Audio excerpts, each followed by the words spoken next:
OJ on top. The end time is close. When the world will lose the beauty to flaws. The end time will tough for the wicked on earth. The date for the time is never not faced. It will come like thief. Dr. P, what are you doing? Child! Jesus is Lord! Owó sí Nàìjíríà kan, ìdíyàwó lówó wa. Láti jọ ń bọ̀ ti délé ayé, múra sóògùn kékeré, débi pé múra táyà. Àní Sùràjù, ọmọ àbúrò ọmọ gbé. Ẹja nílò, èmi náà fẹ́ lórí yìí. Ọmọ àbúrò yín àbí kí lè pè é? Ọlọ́dọ̀fù, èmi náà fẹ́ máa tọ́mú tó dáyàtà. Ọmọ tó dọ̀sọ̀, ọmọ tó jí ibi, ọmọ tí ò ti kásídẹ́ǹtì ẹgbẹ́ tó ń láàyè.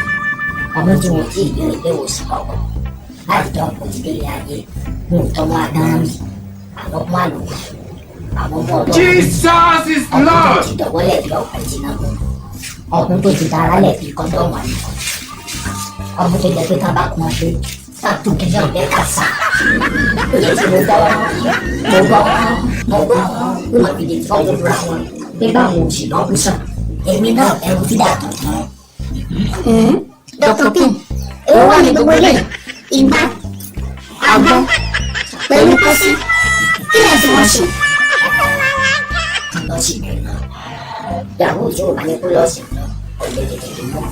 Bí owó àìtún káàdì lásán ní ìgbà gbígbà. Epo sí ẹ̀jẹ̀ máa tuntun láì ṣe. Jesus is Òyìnbó ti bá ìwà Lord! sọ̀rọ̀, àbí kò gbọ́, tàbí kò gbà. Sọ̀rọ̀ láfọ̀ kó báyìí. Èyí làwọn obìnrin láì bá rí. Child! Tí ń bá ìlójú lápútọ́ọ̀pù ní pẹ́rẹ́, kí ni wọ́n máa lọ rẹ̀? Sọ̀rọ̀ fìdí láì. Àbí tó bá kú lórí ìlú tó pé. Sọ̀rọ̀ gbígbà omi kókó yìí. Ọlọ́kùnrin lórí ìlú mọ̀sọ̀lọ́. Sọ̀rọ̀ ìtọ́jú ògùn dájú bẹ lẹ́yìn lápútọ́ọ̀pù mi. Ògùn dájú tó lè.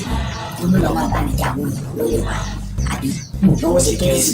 Tí wọn ò tún ní lówó sí lè yẹ ẹbí. Àwọn ọmọge tẹ́ wá lọ ìjẹ wọn, àti èyí làwọn, àwọn dà.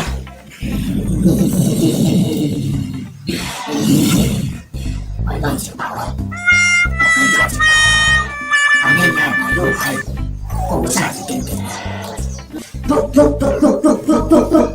Ó ti sanwó 100,000 pounds. The end time is close. When the world will lose the beauty to flaws. The end time will tough for the wicked on earth. The date for the time is never not faced. It will come like thieves. Get yourself prepared. Year after will flow. After the blood will flow. Your body will die, but your soul will live. If you do right, your soul will be right. If you do wrong, your soul will be wrong. The son of the devil will later be your dad.